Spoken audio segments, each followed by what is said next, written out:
Bismillahirrahmanirrahim. Assalamualaikum warahmatullahi wabarakatuh.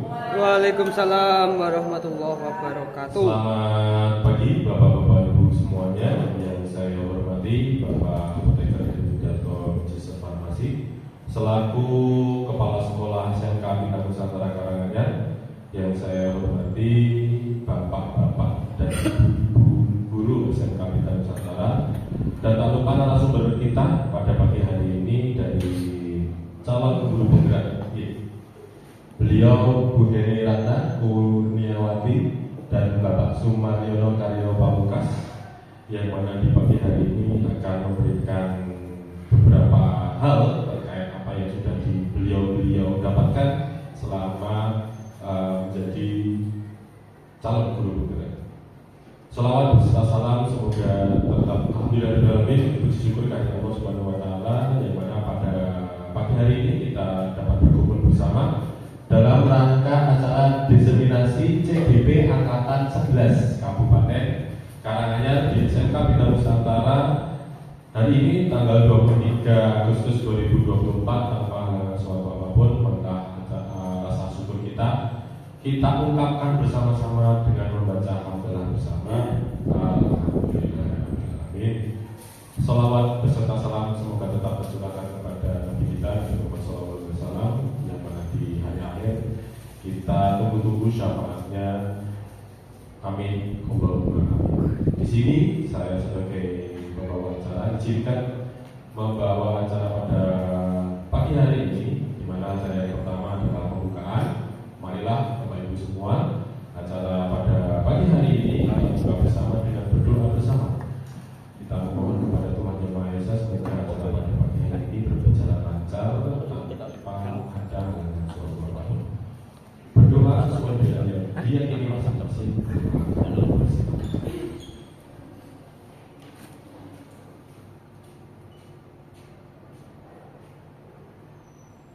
Berdoa selesai. Acara selanjutnya yaitu adalah menyanyikan lagu Indonesia Raya, yang mana akan dipimpin langsung oleh Ibu Neti. Tempat dan waktu kami bersiapkan semua.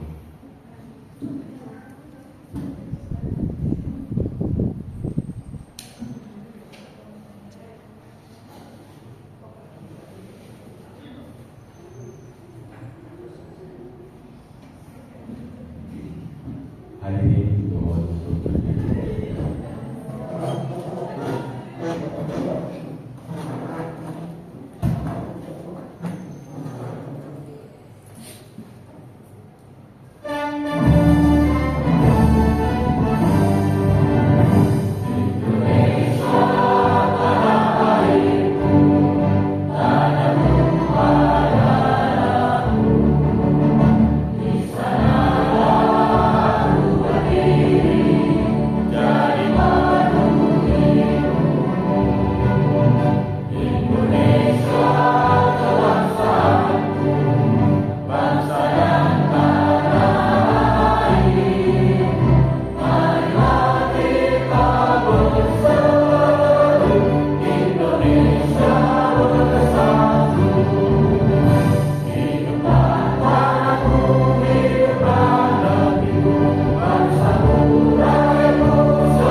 Hadirin dimohon untuk duduk kembali.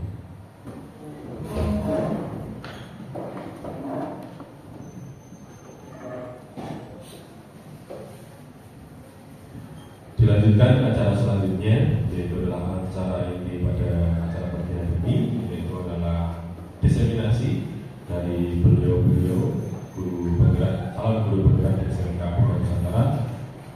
dari itu waktu sebelumnya kami silakan kepada narasumber di hari ini dan izin Pak, saya nanti akan turun ke bawah untuk juga ikut menyaksikan paparan panitia semua di bawah.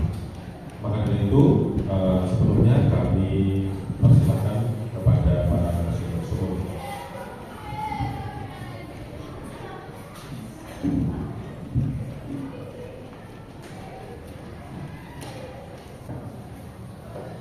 Bismillahirrahmanirrahim. Assalamualaikum warahmatullahi wabarakatuh. Alhamdulillahirabbil alamin. Raditu billahi robban wa bil islami dinan wa bi Muhammadin nabiyyan wa rasulullah. Amma ba'du, yang kami hormati Bapak Kepala SMK Bina Nusantara, yang kami hormati Bapak Ibu Guru di SMK Bina Nusantara, tak lupa yang kami hormati pula rekan saya dari CGD Angkatan 11 Kabupaten Karanganyar, Ibu Heni Ratna Purnawati. Alhamdulillah, puji syukur kehadirat Allah Ta'ala yang telah melimpahkan rahmat, karunia, kesehatan, kesempatan, sehingga pada pagi hari ini kita dapat berkumpul di aula SMK Bina Nusantara dalam rangka belajar bersama, dalam rangka diskusi bersama terkait dengan program aksi nyata budaya positif dari calon guru penggerak Angkatan 11 Kabupaten Karanganyar. Salam serta selawat semoga tercurah kepada junjungan kita Nabi Muhammad Sallallahu Alaihi Wasallam. Semoga kita bersama keluarga termasuk umat yang berat menerima syafaat. Amin Allahumma amin. Bapak Ibu guru yang kami hormati, sebelum saya mulai, ada sedikit video dari siapa ini, Mbak Asbah Shihab ya, Asbah Shihab. Guru bukan meninggalkan pelajaran, guru harus menghidupkan pengetahuan. Kebenaran guru bukan hal yang absolut, karena murid bukan kerbau yang harus serba dulu. Kelas bukan untuk menyucikan diktat penuh angka, pengetahuan bukan ayat-ayat penuh dogma. Ilmu jangan hanya objek hafalan, ilmu untuk memahami dan menuntaskan persoalan. Sekolah perlu terus membuka diri pada perubahan, guru jangan segan beradaptasi dengan kebaruan. Agar belajar menjadi proses yang menyenangkan, agar kreativitas terus ditumbuh kembangkan. Siswa niscaya akan haus pengetahuan, ijazah tak akan mengakhiri proses pembelajaran. Itulah pengajaran yang memanusiakan manusia, bukan pendidikan yang mengkerdilkan siswa. Tinggal tunggu waktu lahirnya generasi pencipta, mereka yang akan harumkan Indonesia dengan karya. Hanya pendidikan yang bisa menyelamatkan masa depan. Tanpa pendidikan, Indonesia tak mungkin bertahan. Oke, sebelum kita lanjut, briefing dulu. Briefing dulu biar semangat, ya. Biar semangat, biar fokus ya. Oke, Bapak Ibu guru bisa berdiri sejenak. Oke, berdiri sejenak. Makanannya ditarik dulu. Ya. Oke, biar menguji konsentrasi Bapak Ibu guru, tidak kelingan tangga tua, utang, terus gerakan rumah ya. Kita fokusnya di lokasi ini. Oke, kita ingat lagu Siapa yang suka hati tepuk tangan. Siapa yang suka hati tepuk tangan. Siapa yang suka hati, mari kita lakukan. Siapa yang suka hati tepuk tangan. Nah, ini kita ganti ya, kita fokus. Nanti siapa yang suka hati pegang rambut. Siapa yang suka hati pegang janggut. Siapa yang suka hati, mari kita lakukan. Siapa yang suka hati pegang perut. Oke, nanti apa tadi? Rambut, janggut, ya. Yang diikuti adalah perintah saya ya, bukan gerakan saya, gitu ya. Oke, paham ya? Oke, siapa yang suka hati pegang perut? Siapa yang suka hati pegang janggut? Siapa yang suka hati, mari kita lakukan. Siapa yang suka hati pegang rambut? Apik kabeh. Ini tepuk tangan dulu lah semua. Jadi mau bisa duduk kembali. Ini seperti apa?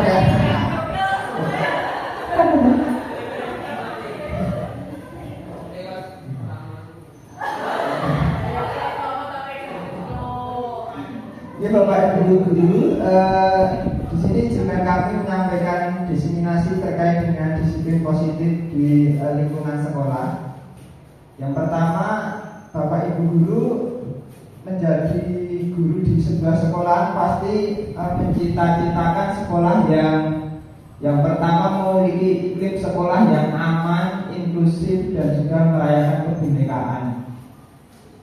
Kemudian yang kedua, lingkungan yang berpusat pada murid, pembelajaran yang berpusat pada murid telah kita naungkan dalam beberapa kurikulum 2013, kurikulum Merdeka, bahwasanya pembelajaran harus berpusat pada murid. Jangan pun kertas nanten.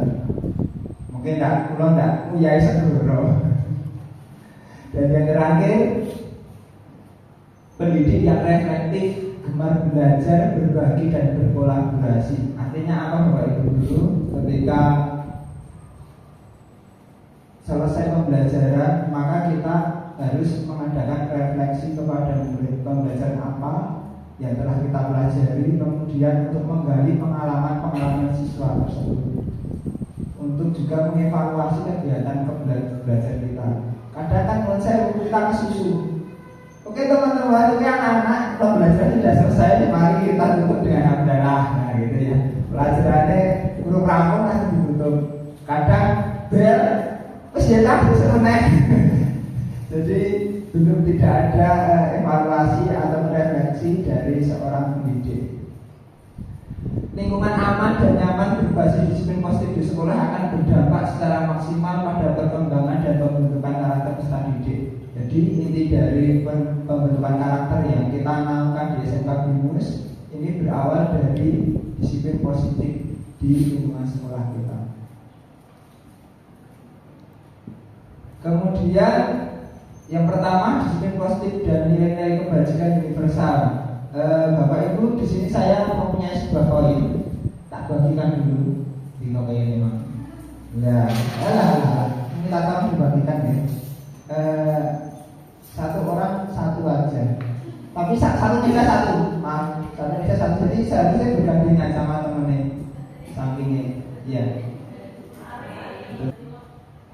Yang pertama tentang perubahan paradigma, ada sebuah praktek ya, kegiatan kepala tangan. Ada A, Bapak Ibu, guru, dan B, teman samping Anda. Kemudian coba koinnya 500 itu dipegang salah satu saja, salah satu di antaranya dengan koinnya 500 itu, terus digenggam sekuat mungkin. Bayangkan bahwa Anda menyimpan sesuatu yang sangat berharga. Ya juga Mas Karyo, Mas Sopo, sangat berharga. Anda perlu menjaga benda itu juga sekuat tenaga, karena begitu pentingnya untuk kehidupan Anda. Nah, tugas rekan dengan Ibu mencoba untuk membuka kepala tangan Anda. Mungkin bisa dengan membujuk, mungkin dengan menghardik, mengintimidasi, memarahi, ataupun menggoda, menggelitik, ataupun menawari sesuatu dan bukaan. Nah, coba nanti apakah Anda bersedia membuka kepala tangan atau enggak? Coba dipraktekkan. Yang sampingnya coba.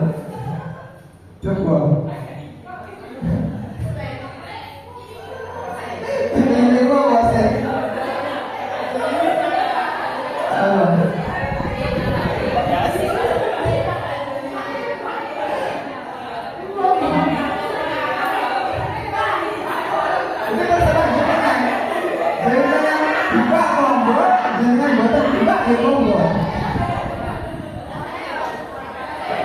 sudah?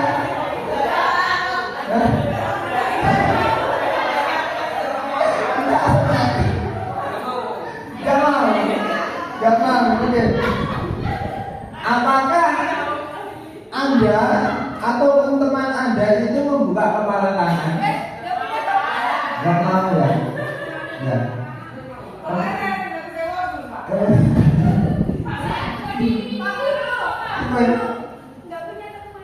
Gak punya teman, anak baru itu. Ini teman sama Pak dari sini depan.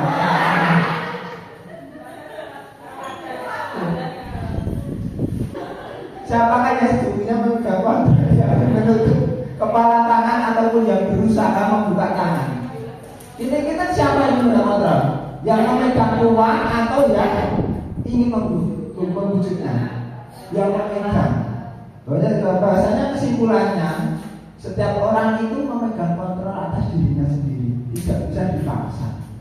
Terus, uluran panjenengan sami di sekolahan menjadi guru. Kita akan menginginkan siswa yang disiplin. Ya, kowe kudu ngene, kowe kudu ngene, kowe kudu ngerapikan karepe guru. Tapi sejatinya dia itu kan bisa saja mengikuti perintah kita karena paksaan, takut, bisa juga memang karena muncul dari diri sendiri. Ya. Seperti itu. Maka sing mangkate dhisik ya memang saya ini sesuai dengan kesepakatan, sesuai dengan aturan Pak Guru. Saya berangkat pagi, tidak pernah telat, tidak pernah lupa mengumumkan tugas.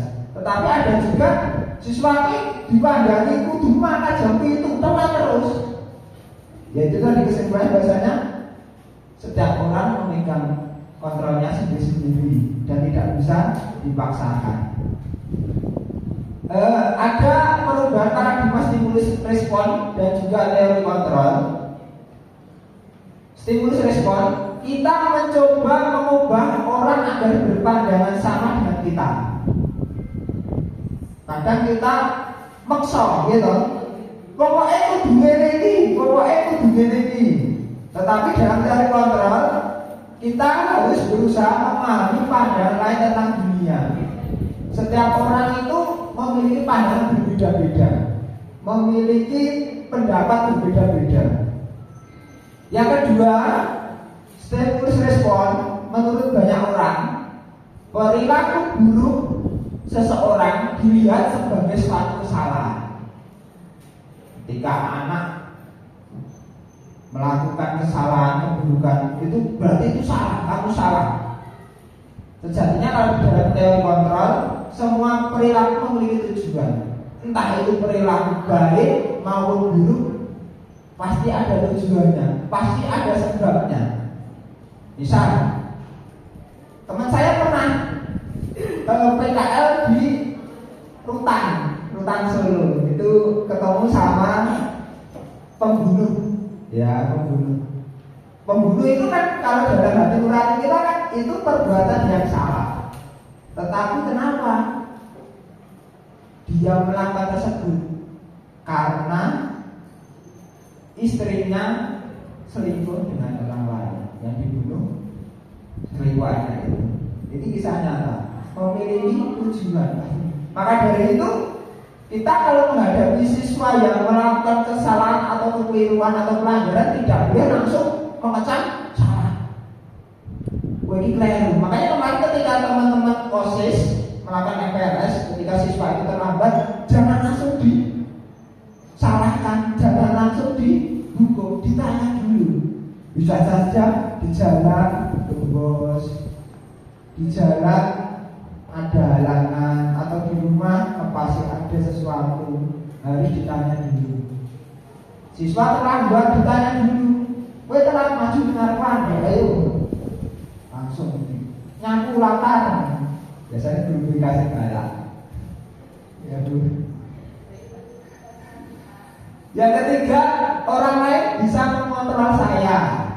Itu dalam stimulus respon. Dan kontrolnya yaitu hanya Anda yang bisa mengontrol diri Anda, seperti tadi praktek tadi. Kemudian saya bisa mengontrol orang lain. Dalam teori kontrol, Anda tidak bisa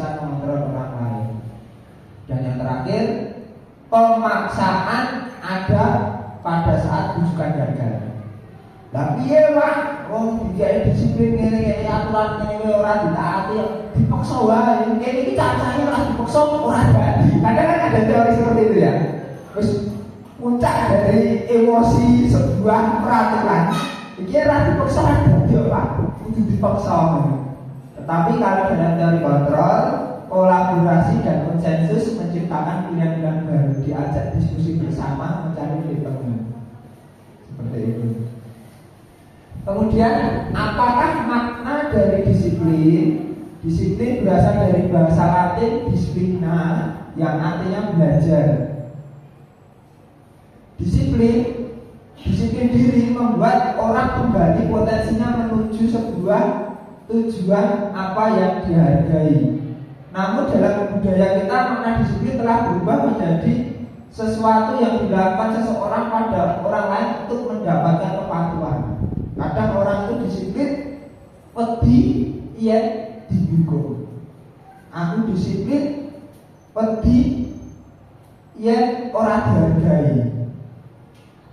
Kecenderungan umum yaitu menghubungkan antara disiplin dengan ketidaknyamanan. Aku yen ora mangkat undangan di Jumat, aku ndak ditokne Pak Kepala Sekolah. Mungkin loh ya, mungkin. Aku yen ora mangkat di Jumat kegiatan undangan ini, aku ndak diundang wong sekolahan. Mungkin ada beberapa seperti itu. Tapi ada juga yang memiliki tujuan mulia. Oh, memang itu tugas saya. Memang ketika seseorang itu mendapat undangan, kalau tidak ada halangan wajib hadir. Saya itu punya paklek saya itu begini, orangnya Islam bules. Itu kalau dapat undangan apapun, dia prinsipnya harus datang. Itu ulang itu diteko, beda itu orang dia itu diteko. Mereka hukumnya orang angkat, hukumnya dosa, kecuali ada mundur. Seorang itu kalau ada mundur kepentingan lain atau sesuatu yang tidak bisa ditinggalkan, itu tidak masalah. Seperti itu. Kemudian nilai-nilai kebajikan universal, yaitu sifat-sifat positif manusia yang merupakan tujuan mulia yang ingin dicapai setiap individu. Setiap perilaku atau perbuatan memiliki tujuan. Dengan mengaitkan nilai-nilai kebajikan yang diyakini seseorang, maka motivasi intrinsiknya akan terbangun. Motivasi dari dalam akan terbangun. Seseorang itu memiliki hati nurani. Pernah dengar ya? Hati nurani. Hati nurani. Nur aini, berasal dari nur aini. Hati nurani itu tidak bisa bohong. Sejahat-jahat apapun, hati nurani tidak bisa dibohongi. Ketika orang yang pernah membunuh dilakoni, Mas, jajannya membunuh itu dosa orang itu dosa. Dan ini aku ya tapi kan bisa maknanya itu dosa. Berarti kan hati nurani itu menyatakan sebuah kebenaran. Kan kata. Contoh orang-orang koruptor ketika kecekel, korupsi ini bagus atau enggak? Biasanya nah ini bujuki itu ditokai kan? Jadi hati nurani sebenarnya nggak bisa dibohongi. Tetapi kadang kalah dengan nafsu seseorang untuk melakukan perbuatan tersebut. Maka ini perlu ditanamkan dalam diri pribadi dan juga siswa-siswa kita dalam nilai kebajikan profil pelajar Pancasila yang dinamakan dalam kurikulum Merdeka, yaitu ada sifat beriman, bertakwa kepada Tuhan Yang Maha Esa, kemudian kebinekaan global, kemudian bergotong royong, kreatif, bernalar kritis dan juga mandiri. Ini pun paham dan kebajikan tersebut. Kemudian terkait dengan teori motivasi, hukuman dan penghargaan. Yang pertama, jadi jenengan setuju nopo mboten? Hukuman di sekolah dapat mendisiplinkan anak. Setuju nopo mboten? Tergantung hukuman UBK hukuman. Ini terkait dengan kesiswaan dan kebekaan ini. Hukuman di sekolah dapat mendisiplinkan anak. Setuju nopo mboten? Belum tentu jawabannya. Ribon, bocah yang dihukum dapat didisiplinkan. Belum tentu ya. Kadang orang itu juga malah dapat. Wah dapat. Tapi yang lagi dihukum tambah dapat. Itu gimana? Efek jerah seperti itu. Yang kedua, pemberian hukuman dengan hal positif seperti membaca atau membersihkan halaman sekolah dapat meningkatkan disiplin anak. Setuju apa mboten? Mboten. Kula nanti jipek ya nih. Telat kontesi yo. Sesuk yo telat. Nanti bingung ya dia. Ini bocah apa dikek antar jemput. Lah piye kira telat? Luar biasa. Makanya jadi PR kita bersama. Hukuman kepada siswa yang melakukan ketidakdisiplinan. Yang ketiga, memberi penghargaan dapat meningkatkan motivasi belajar anak. Setuju apa enggak? Setuju. Ya. Jadi kalau guru saya dulu bilang, duwe anak kuwi ojo kerep dikeplaki, tapi dikeploki. Lah, anakku mbok keplaki terus bodoh, tapi dikeploki. Alhamdulillah, anakku pinter lho.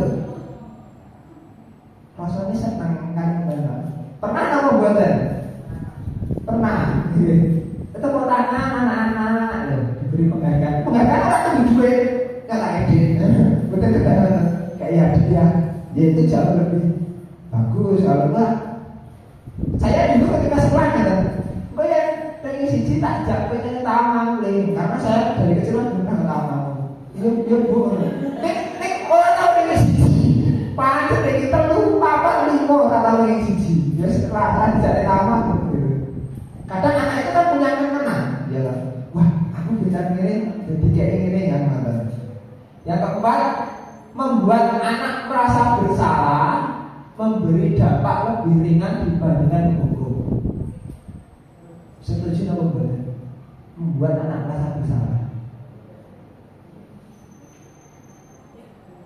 Jadi dipahami ya. Membuat anak merasa bersalah ketika melakukan pelanggaran, memberi dampak lebih ringan dibandingkan hukum. Ya, bingung lah. Ribut gak bisa.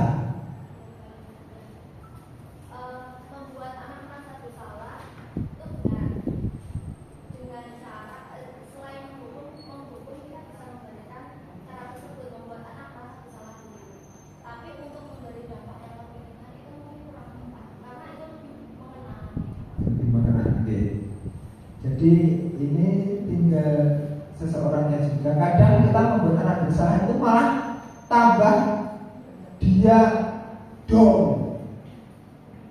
Dia melakukan pelanggaran, dia ada masalah keluarga. Wih ini dadi anak salah, wih ini kudu iki kulo karo tua tambah don. Ya toh? Munggah tower jiblok. Lebih ning omah dituturi wong tuwa, ngene-ngene ning sekolah dituturi meneh. Wes, tak jadi tuturi mulai gak jiblok kok tower. Loh, itu kan bisa saja ya. Orang itu kan merasa bersalah, disalahkan teh. Ya Allah, kok salah gitu ya. Itu juga bisa. Tapi juga bisa digali hati nuraninya. Digali. Oh, ini salah tau. Dan seorang anak itu kadang tidak tahu kalau sesuatu itu berbuat salah. Yang selanjutnya yaitu motivasi perilaku manusia. Manusia itu melakukan sesuatu pasti ada tujuannya. Sekali lagi pasti ada tujuannya. Ada motivasi eksternal dari luar, ada motivasi internal dari dalam. Dan motivasi internal ini merupakan tujuan dari disiplin positif pada pagi hari ini. Seseorang melakukan sesuatu yang pertama kadang untuk menghindari ketidaknyamanan atau hukuman.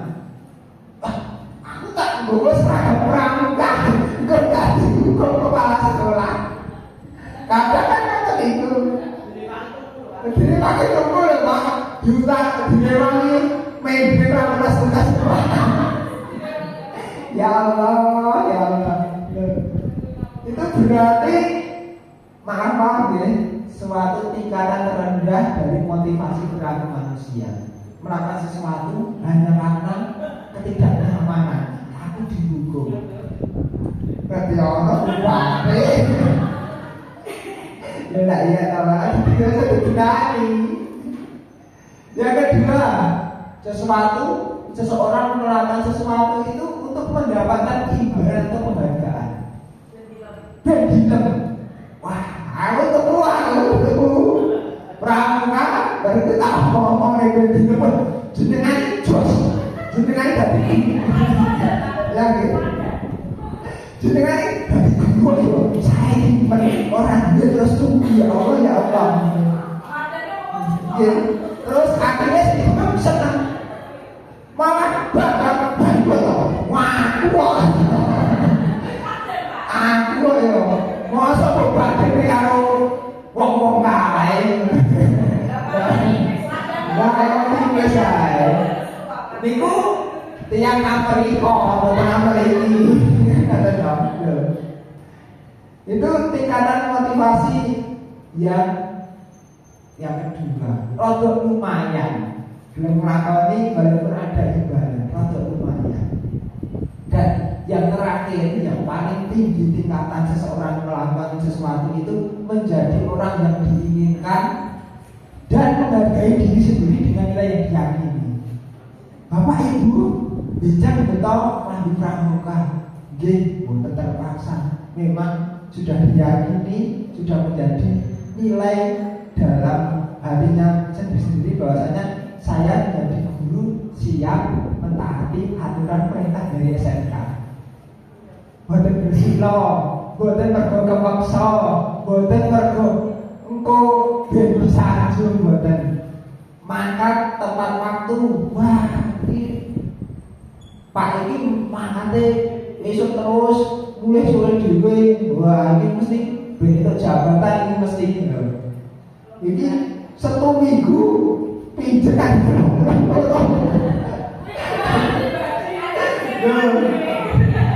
Ini bukan karena untuk mendapat penghargaan, bukan karena kamu di rumah.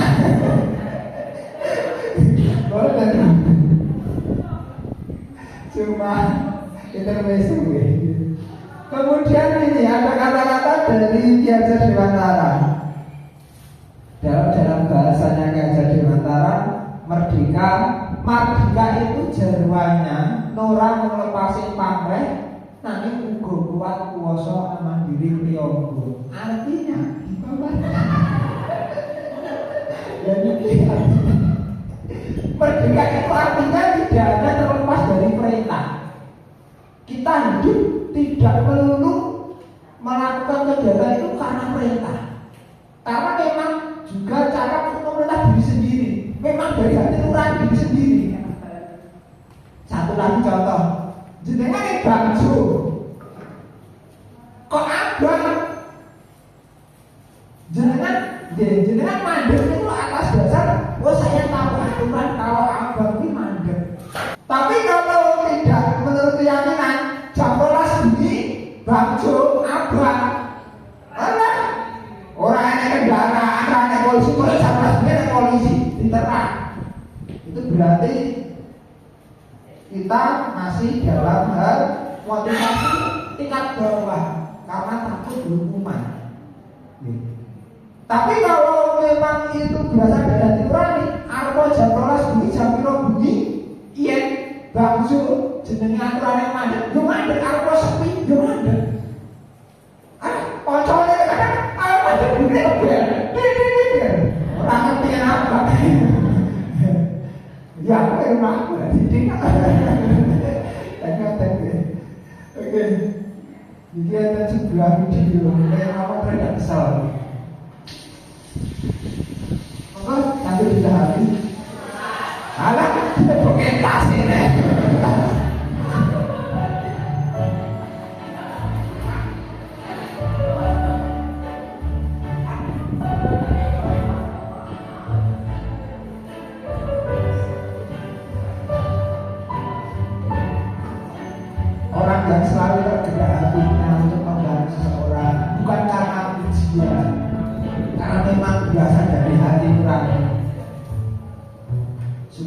melayani setiap orang. เขาจะได้อะไรถ้าเขาทำแบบนี้ Entah itu orang dikenal maupun tidak dikenal.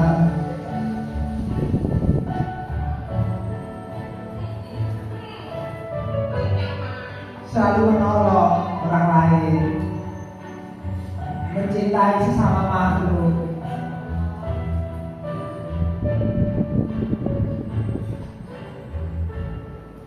Nanti pakai tidak ada.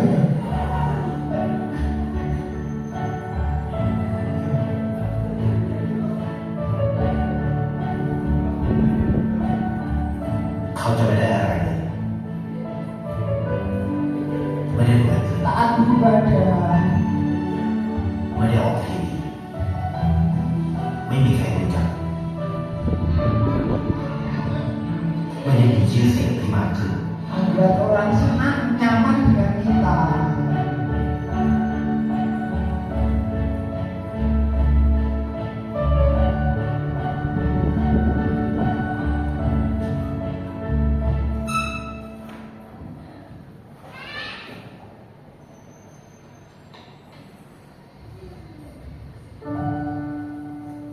Betapa senangnya kita kalau membantu seseorang yang dibantu itu dapat bahagia. เพราะสิ่งที่เขาได้คือได้แค่ความรู้สึก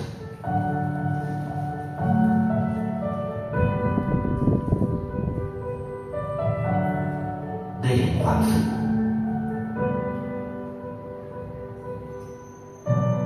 ได้เข้าใจ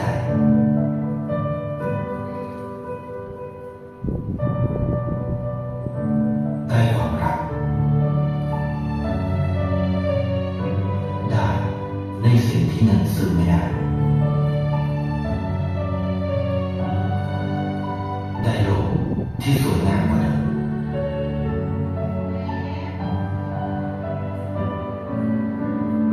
ในชีวิตคุณอะไรคือสิ่งที่คุณต้องการมากที่สุด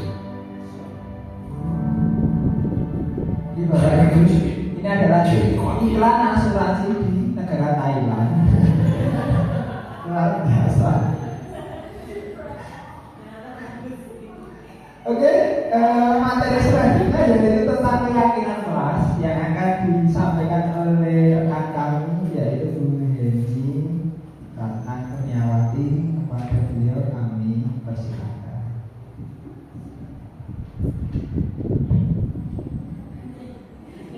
Selanjutnya datang dari Pak Karyo yang sangat luar biasa ya pemaparannya.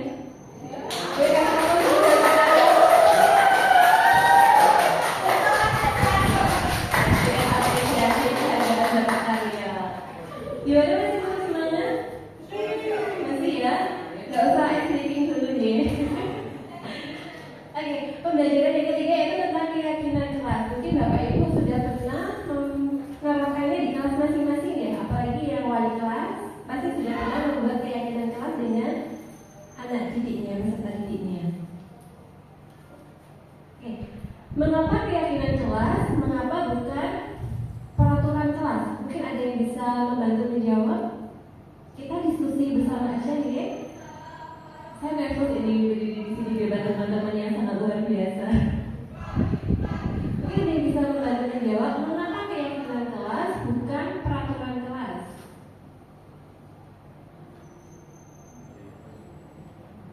Pak Rudi mungkin bisa.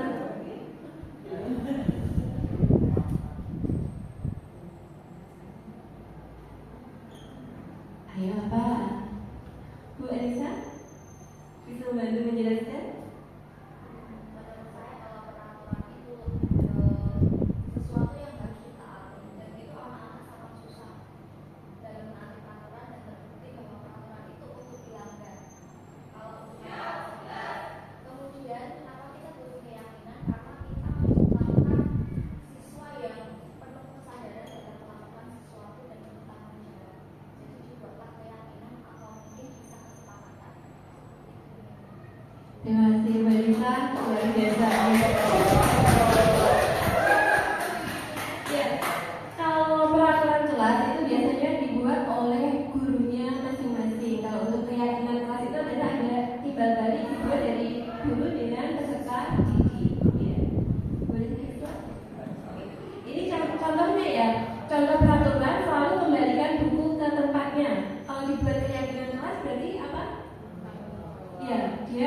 bertanggung jawab. Kemudian dilarang mengganggu orang lain.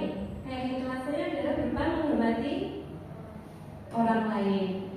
Hadir di sekolah 15 menit sebelum pembelajaran dimulai. Keyakinan kelasnya berupa hadir 15 menit menghormati orang lain dan dia bisa berkhotbah. Dan masih banyak sekali contohnya.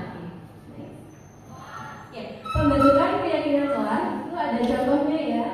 Ada contoh pembentukan keyakinan kelas. Bagaimanakah caranya kita membentuk keyakinan kelas? Yang pertama adalah dari kata kalimat itu adalah berupa kalimat yang abstrak. Apa itu abstrak? Bersifat abstrak. Tidak jelas.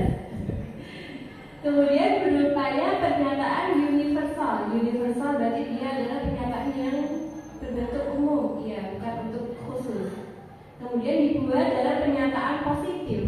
Contohnya misalkan jangan datang terlambat. Kalimat positifnya bagaimana? Datang tepat waktu. Ada lagi contohnya jangan berlarian di kelas. Kalimat positifnya jangan berlarian di kelas. Duduk dengan tenang, berjalan dengan di kelas atau gimana bisa banyak sekali ya. Kemudian sedikit agar mudah diingat. Nggak usah terlalu banyak, paling nggak itu 3 sampai 7 keyakinan kelas. Kalau terlalu banyak nanti kita bisa sampai kelupaan untuk mengingatkannya. Selanjutnya adalah sesuai dengan kondisi kelas dan sekolah supaya mudah diterapkan. Semua warga sekolah atau warga sekolah dilibatkan saat pembuatan keyakinan kelas. Itu ada contoh kesepakatan kelas ya. Melanjutkan teori dari Pak Karyo tadi antara hukuman dan konsekuensi itu ada 7 pertanyaan. Kita jawab bersama-sama ya. Mencatat 100 kali di dalam buku kalimat, saya tidak akan terlambat lagi karena terlambat ke sekolah. Dari kelompok 1 ini hukuman atau konsekuensi? Hukuman. Kelompok 2 mencatat 100 kali. Hukuman juga. Kelompok 3 hukuman. Mencatat 100 kali di dalam buku dengan kalimat saya tidak akan terlambat lagi. Hukuman atau konsekuensi? Baru di konsekuensi yang lain? Hukuman. Iya. Yang lebih tepat adalah itu pernyataan hukuman ya. Selanjutnya ada lari mengelilingi lapangan basket 2 kali karena terlambat hadir di sekolah. Apa hukuman atau konsekuensi? Ya, mengelilingi lapangan basket karena terlambat hadir di sekolah. Hukuman. Ya, hukuman lagi ya. Ketiga, murid diminta untuk push up 15 kali karena tidak menggunakan masker di sekolah. Konsekuensi atau hukuman? Hukuman atau konsekuensi? Ya, hukuman ya. Hukuman. Mengganti kertas teman yang telah dicoret-coret. Konsekuensi ya. Selanjutnya membersihkan tumpahan air di meja tulis karena tersenggol pada saat belajar. Hukuman atau konsekuensi? Ya, konsekuensi. Murid disuruh untuk mengenakan sepatu seharian di sekolah karena tidak menggunakan sepatu hitam. Hukuman atau konsekuensi?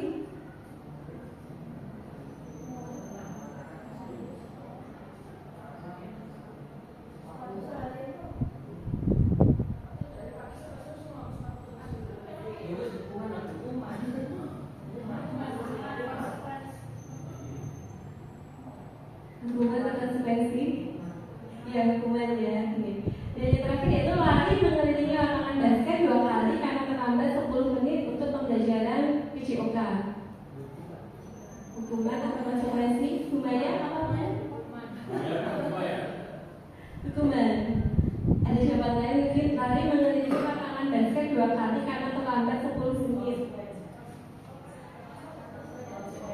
PJOK, iya. Jadi konsekuensi ya karena pelajaran PJOK. Misalkan pelajaran dari ibu-ibu farmasi lari kayak itu adalah berupa hukuman. Ya, jadi PJOK berarti konsekuensi. Oke, ya, dari keyakinan kelas mungkin ada yang mau ditanyakan dulu sebelum kita praktekkan ya. Jadi kita praktek membuat keyakinan jelas. Ya, tidak bosan, tidak jenuh. Jadi keyakinan kelas itu dibuat bersama dengan peserta didik.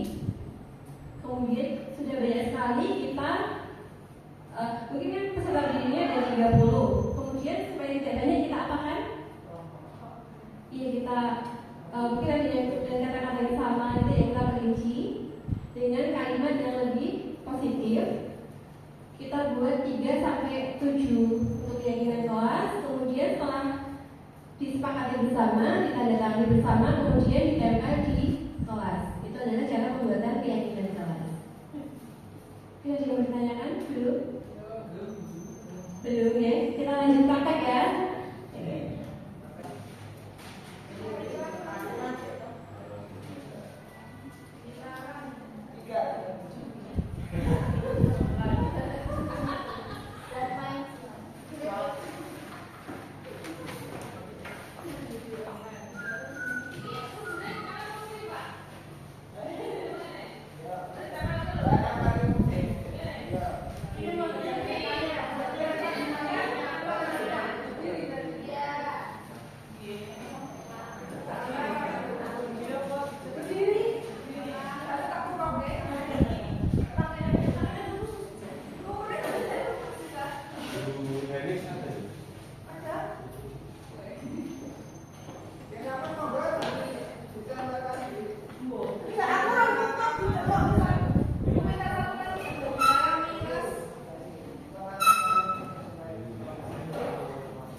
Karena tanggal 6 tanggal 2 saya lagi.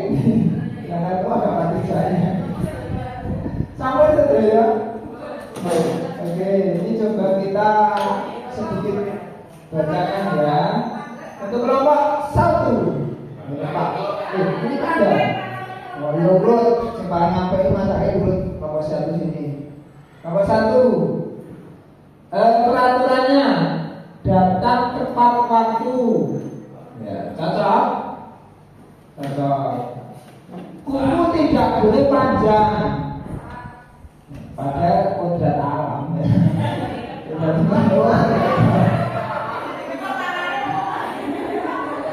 Kelas harus selalu dalam keadaan bersih, cocok.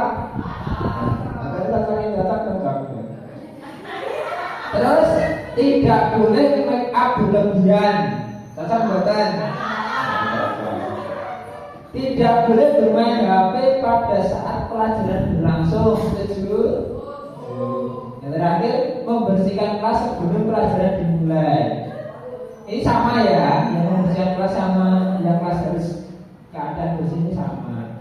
Terus dalam membuat peraturan yang nanti akan dijadikan keyakinan kelas itu harus bersifat atau mengandung kalimat positif.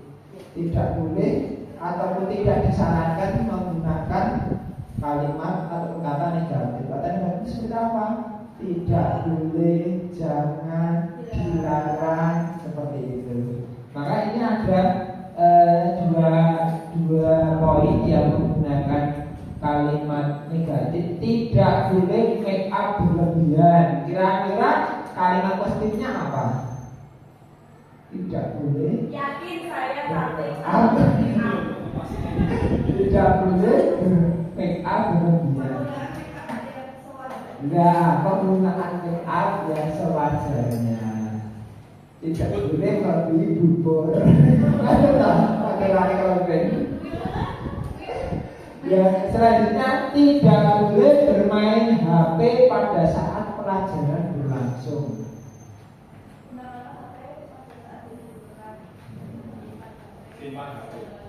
Simpan HP pada saat jam pelajaran, jadi tidak boleh.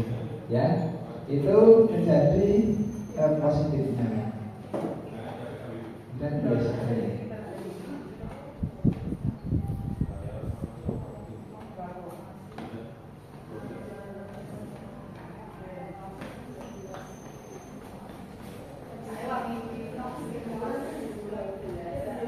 dengan make up sewajarnya. Tapi nanti kita sedikit susah ketika sudah buka jurusan kecantikan. Itu karena kita prakteknya seperti ini Pak ya. Ketika praktek di situ, nggak kan ketika praktek di lab terusan keluar kan otomatis masih menggunakan. Dan itu nanti teman-teman farmasi perawatan pilih sendiri. Oke, terus keyakinannya. Keyakinan yang pertama datang tepat waktu itu keyakinannya apa? Disiplin. Ya. Kemudian kuku tidak boleh panjang. Jadi kuku tidak boleh panjang. Nah, kuku harus rapi. Keyakinan kelasnya apa? Kerapian, kebersihan, kesehatan. Misalnya aturan agama, luar biasa tidak. Mestinya aturan agama itu ini puncak nomor 1. Aturan agama kodratullah. Wes ora juga tak kapannya. Urusannya Gusti Allah. Terus memenuhi menggunakan make up sewajarnya itu keyakinan kelasnya apa? Kerapian juga, ada juga kecantikan, kemudian tidak boleh bermain HP, ataupun tadi kalau dari kata Pak Desa HP itu Pak sepuluh ya, sebenarnya pada saat pembelajaran itu keyakinan kelasnya apa?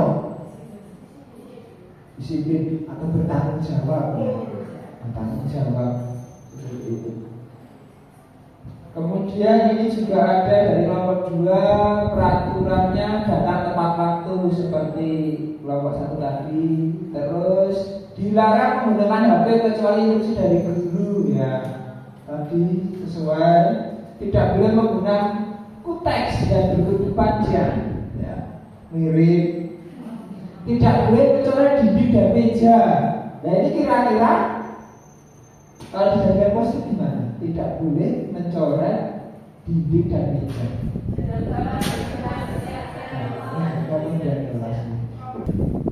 Yakin tertib seragam yakin jaga lisan, yakin merubah rami, yakin menghargai guru dan teman, yakin jaga sikap. Itu sudah positif.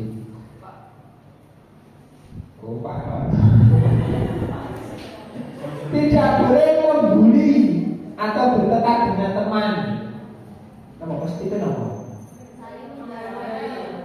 Saling menjaga, menghargai teman.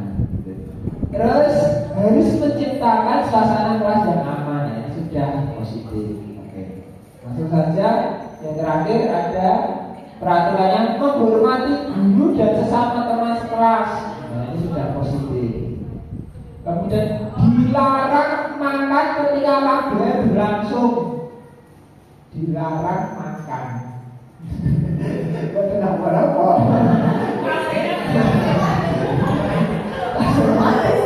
Kok kesalahan? Dilarang makan saat KBM berlangsung. Kira-kira positifnya apa? Makan pada saat istirahat, ya. Terus tidak boleh makan di kelas sama. Dilarang bermain sosmed pada saat pelajaran itu tidak sama. Oke, dibalik. Teman kelas harus dalam keadaan bersih. Nah, ini juga sama. Intinya Bapak Ibu semua, alhamdulillah sudah sangat paham dalam membuat peraturan yang bersifat positif dan juga nanti bisa kita cerminkan ke anak didik kita menjadi sebuah keyakinan. Jadi orang usah didudoi, orang usah dibuleni, tetapi dia yakin kalau melakukan perbuatan tersebut disiplin dalam aturan keyakinan khas menjadi pribadinya sendiri. Wong aku ini garap edukasi ya karena ini tanggung jawab saya sebagai siswa. Orang lebih ya seperti itu. Maka ini jangan ini. Materi yang selanjutnya yaitu tentang kebutuhan dasar manusia. Untuk sedikit memeriahkan kita SDG.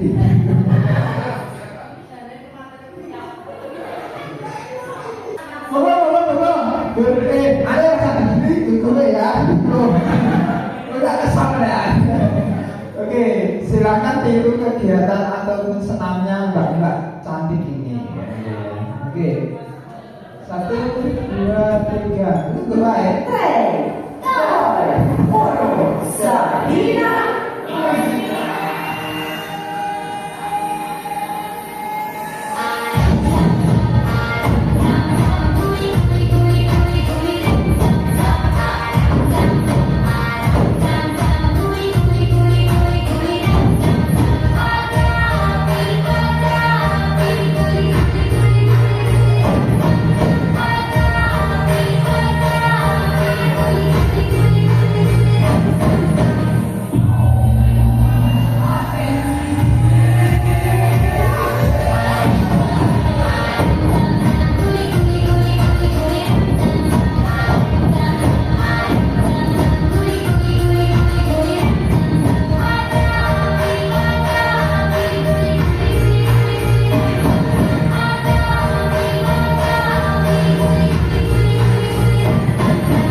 Oke Bapak Ibu, kegiatan di sekolah itu kan dari pagi sampai sore. Kadang memang konsentrasi anak itu sudah bisa sisi lain kondisi kelas kita mungkin suasananya panas.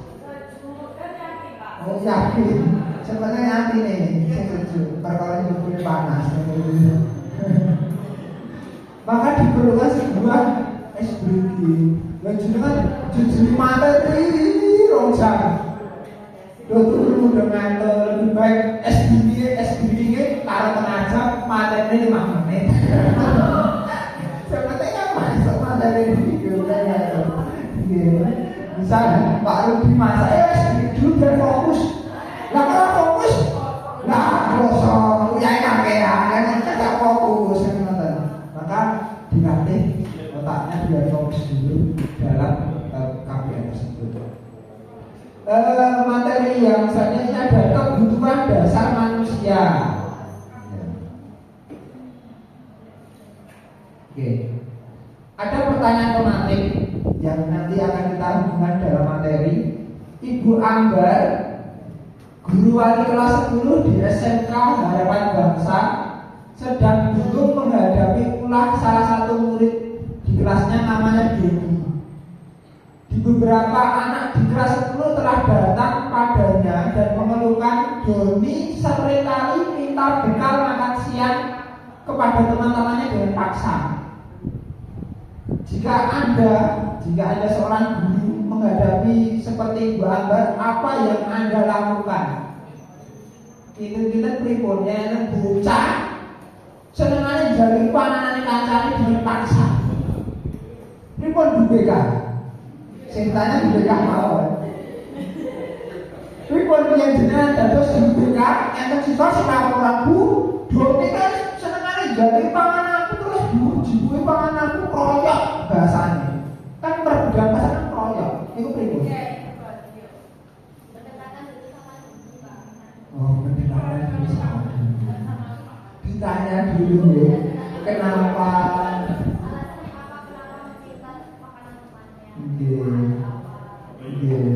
Alasan yang baik sekali. Alasan yang sangat keinginan. Pendekatan dulu. Maka ada beberapa alasan ya. Kita lanjut ke kebutuhan dasar manusia. Yang pertama kebutuhan bertahan hidup. Ya, kebutuhan yang bersifat fisiologis untuk bertahan hidup. Misalkan salah satunya ini makanan. Bisa saja Doni melakukan ini karena ia lapar. Nah, orang sama ngomong tuane. Ditanya, "Iki ngomong kaya lah kok mboten bisa ngomong tuane mboten dipupeli." Nangis lah aja toh. Ini merupakan kebutuhan dasar yang sedang dia penuhi, yaitu bertahan hidup. Yang kedua, kasih sayang dan rasa diterima. Doni mengambil bekal temannya itu karena dia merasa senang temannya kalau dia diperhatikan. Jadi kadang kan tiang minggu jipuk sesuatu itu bukan karena dia milik, bukan. Dia dapat perhatian. Bahkan ketika guru menyampaikan orang tuanya, "Bu, putrane jenengan jipui jalui segone kancane terus." Malah ini malah senang diperhatikan. Loh, mungkin ada sebab seperti itu. Siswa itu melakukan sesuatu itu karena di rumah tidak mendapat perhatian, di sekolah juga kurang perhatian temannya. Jahil itu perhatian.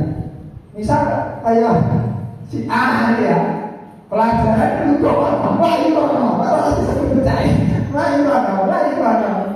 Iya, itu perhatian, karena perhatian, kasih sayang. Yang ketiga, penguasaan atau pengakuan. Nah, mungkin dalam kasus Doni ini dia merasa hebat karena temannya jadi takut. Jalur ini senang malahi. Akhirnya temannya jadi takut sama dia. Jadi ini merupakan Doni berusaha memenuhi kebutuhan dasar yaitu penguasaan. Yang 4, yaitu kebebasan. Ya. Mungkin Doni sudah membawa bekal dari rumah, tapi kenapa dia koyok bekal temannya? Itu karena dia ingin mencoba makanan temannya yang beraneka ragam. Jadi berusaha memenuhi kebutuhannya akan kebebasan. Koyok, jadi lebih kepengen koyok. Dan yang terakhir yaitu kesenangan. Doni itu sebenarnya wis nggo panganan. Lah, royok panganan kanca jebule kan mesti anyel loh. Nah, ketika temannya wajah kesal anyel, itu rumah saya Doni lucu. Bangga, marah loh. Jadi kanca ini marah karena kita loh tiang itu. Jadi jadi temannya marah. Oke, contoh mau sekarang ini batunya di semua. Jadi enggak milik masih. Ini dia kotornya ada di sana berapa?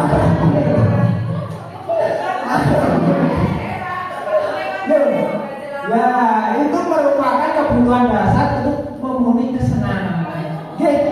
Dia sebagai teman ya, bisa ngomong kewajarnya senang kan? Benar, senang seperti itu. Menyenangkan. Oke, kita lihat sedikit cuplikan video. Ini saya dari sama sih. Pintar gaya. Bro.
Kadang jahil pada temannya sebenarnya puas, tidak dikatakan puas, tapi kadang kebablasan ya. Jadi sampai mengakibatkan luka temannya. Begini aja nih, pada berhenti kan namanya. Aku ya foto, oh ini aja mbak.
terakhir posisi kontrol. Ya, semoga Bu. Oke, lanjut lagi. Lanjut lagi yaitu tentang 5 posisi kontrol. Jadi guru itu memiliki 5 posisi kontrol. Yang pertama adalah penghukum, pembuat merasa bersalah, sebagai teman, sebagai pemantau, dan sebagai manajer. Pasti guru-guru di sini sudah pernah memposisikan berada di posisi ini ya. Kalau Bu Ibu di posisi mana yang sudah diterapkan?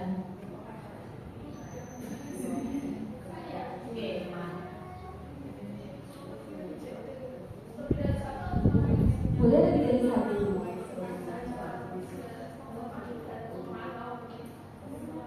Kalau teman biasanya bagaimana Bu dengan anak-anak? Ya, dimakan.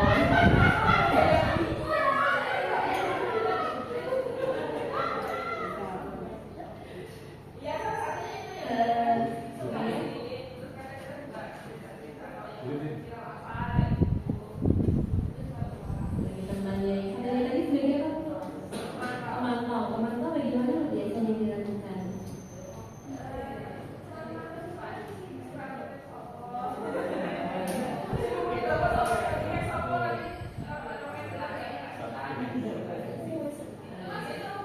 Iya, misalnya pemantau yang bilang. Kalau Pupur di bagian kesiswaan pasti banyak sekali ya posisi kontrol guru yang sudah diterapkan. Pupur apa aja? Penghukum.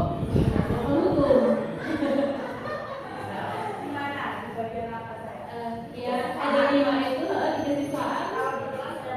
Oh, nggak penghukum ya, Bu. Oke, kan di kesiswaan.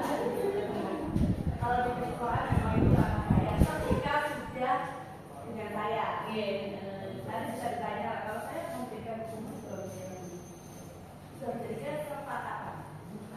Sama ya. Bagaimana organisasi? Katanya sudah bisa nanti. Sebenarnya kalau hukuman itu sudah tidak diperbolehkan ya, lebih baik kita berikan konsekuensi kepada peserta didik. Satu lagi mungkin Pak Ali, teman ya Pak ya, contohnya Pak.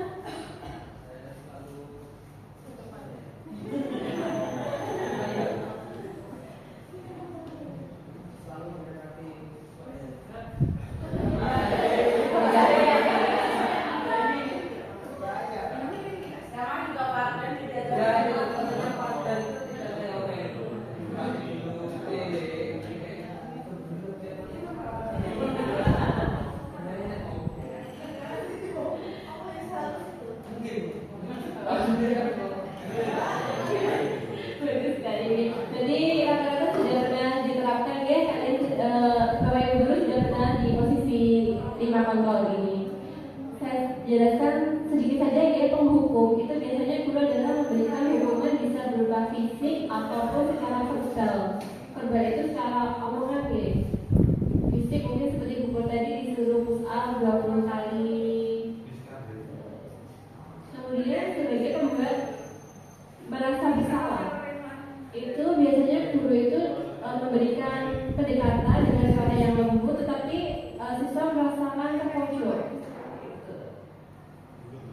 Selanjutnya ada pemantau seperti Bu Ibu tadi ya, kita bertanggung jawab memantau peserta didik tersebut ada tetap berlaku disiplin. Kemudian ada juga manajer. Manajer ini adalah guru berbuat sesuatu bersama dengan murid, mempersiapkan murid mempertanggungjawabkan perilakunya. Jadi dari 5 posisi kontrol guru ini yang lebih bagus diterapkan adalah kita sebagai manajer.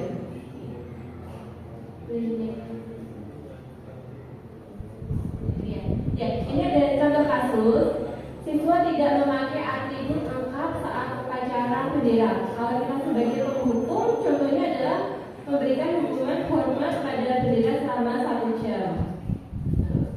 Kemudian kalau kita membuat merasa bersalah, adalah berapa kali bapak atau ibu memberitahu kamu selalu saja mengecewakan bapak atau ibu. Itu adalah merasa bersalah. Jadi siswa lebih merasa terpojokkan. Next, sebagai teman, siswa dengan kata-kata santai misalkan, ayo dong ikuti aturan sekolah, kalau bapak ibu ya sekali ini saja, jangan pernah melakukan kesalahan lagi.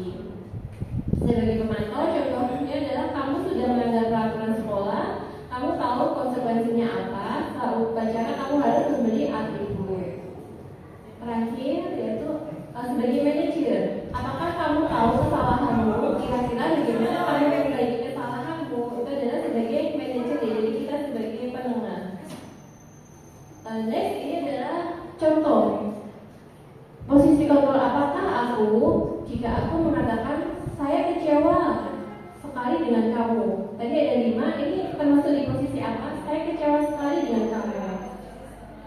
Iya, merasa bersalah. Kamu tidak pernah melakukan, kamu tidak pernah benar melakukannya. Posisi gurunya, ya bisa yang merasa bersalah.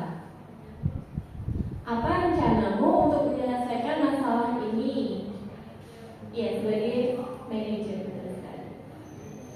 Ayolah lakukan demi bapak atau ibu guru ya. Sebagai benar, ya. Kamu tidak pernah mendapat nilai jika tidak mengerjakan tugas. Kamu tidak pernah mendapat nilai jika tidak mengerjakan tugas. Berarti kalau dia tidak mengerjakan tugas, dia tidak akan mendapatkan nilai. Posisi apakah? Iya, betul.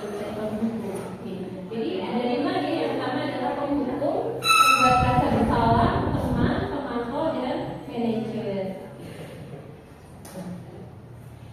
Yang terakhir yaitu segitiga institusi. Sebenarnya ini ada praktek, tapi waktunya kayak sudah terlalu siang. Prakteknya kita tunda dulu aja ya. Ya, dalam menjalankan segitiga restitusi itu ada 3 tahapan. Yang pertama adalah menstabilkan identitas. Kita stabilkan dulu identitas siswa. Kemudian melakukan validasi tindakan yang salah. Divalidasi dulu mengapa kamu misalkan siswanya terlambat ya, datang terlambat. Kita sebagai wali kelas mendapatkan laporan dari guru piket. Kemudian kita panggil si Fadlan tadi, misalkan Fadlan kelas, kita panggil. Yang pertama adalah menstabilitaskan identitas. Kita tanyakan dulu, Fadlan sudah terlambat berapa kali, seperti itu. Kemudian validasi tindakan yang salah adalah kita tanyakan alasannya apa. Alasannya kenapa dia terlambat. Dan yang terakhir yaitu menanyakan keyakinan. Jadi Fadlan, keyakinan kelas manakah yang sudah dilanggar. Contoh kalimatnya ini ada ya, menstabilitaskan identitas itu berbuat salah itu wajar. Benar apa enggak? Berbuat salah itu wajar. Enggak salah. Wajar kan ya? Berbuat salah itu wajar dan semua orang pasti pernah melakukannya. Tidak ada manusia yang sempurna. Betul ya? Bapak Ibu juga pernah melakukannya. Mungkin dulu sebagai peserta didik, sebagai siswa pernah datang terlambat. Bapak Ibu tidak mau mencari siapa yang salah, mari kita carikan solusinya bersama. Itu adalah contoh kalimat menstabilitaskan identitas. Nice. Kedua, tahapan kedua adalah validasi tindakan yang salah. Contoh kalimatnya adalah kamu pasti punya alasan. Jadi kita menanyakan dulu alasannya itu apa, datang terlambat. Mungkin di rumah dia mainan HP, bergadang, atau mungkin orang tuanya sakit, menjaga orang tuanya. Jadi banyak sekali kemungkinan alasannya. Padahal kamu bisa melakukannya yang lebih buruk dari ini. Misalkan dia datang terlambat, hal yang lebih buruk apa? Dia tidak bisa masuk, ya bolos. Kamu patut bangga karena telah melindungi sesuatu yang penting buatmu. Contohnya, kamu patut bangga karena telah melindungi sesuatu yang penting buatmu. Gimana Pak Haji? Kamu patut bangga.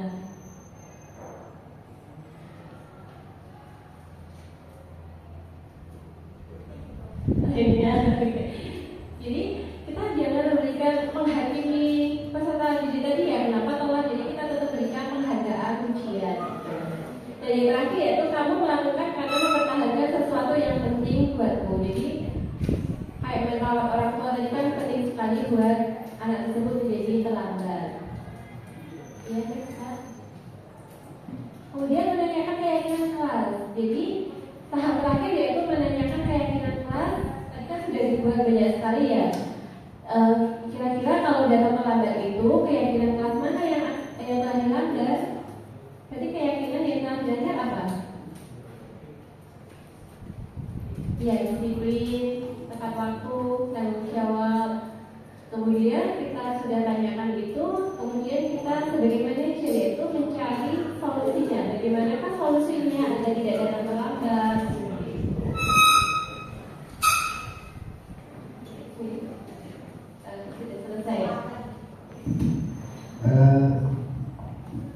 Ibu guru yang kami hormati, kita sudah di ujung acara, ada kata-kata hari ini ya. Cintai dulu ruang kelas dan isinya, tidak perlu menunggu sempurna. Dipodose. Ini enak papat loh ini ya. Cintai dulu ruang kelas dan isinya, tidak perlu menunggu sempurna. Bapak tak kepek.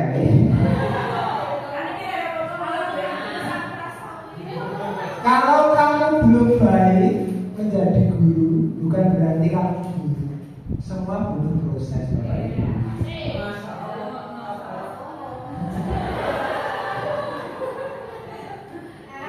Kalau capek, istirahat. Jangan berhenti jadi guru ya. Mereka masih butuh kamu. Dan yang terakhir, jika suatu hari kamu menyesal menjadi guru, ingatlah ada murid yang selalu menantikanmu. Oke, tepuk tangan untuk kita semua. Jadi Bapak Ibu, terima kasih atas partisipasi dalam kegiatan diseminasi CGP Angkatan 11 Kabupaten Karanganyar SMK Bina Nusantara. Dari kami, saya Sinarjo Makarim Pamungkas beserta Ibu Mini Ratna Kurniawati, saya lagi menyampaikan terima kasih yang sebesar-besarnya. Kita tutup dengan doa kafaratul majlis. Subhanallahumma wa bihamdika asyhadu an la ilaha illa anta astaghfiruka wa atubu ilaik. Dari kami, apabila ada kesalahan, mohon maaf yang sebesar-besarnya. Assalamualaikum warahmatullahi wabarakatuh.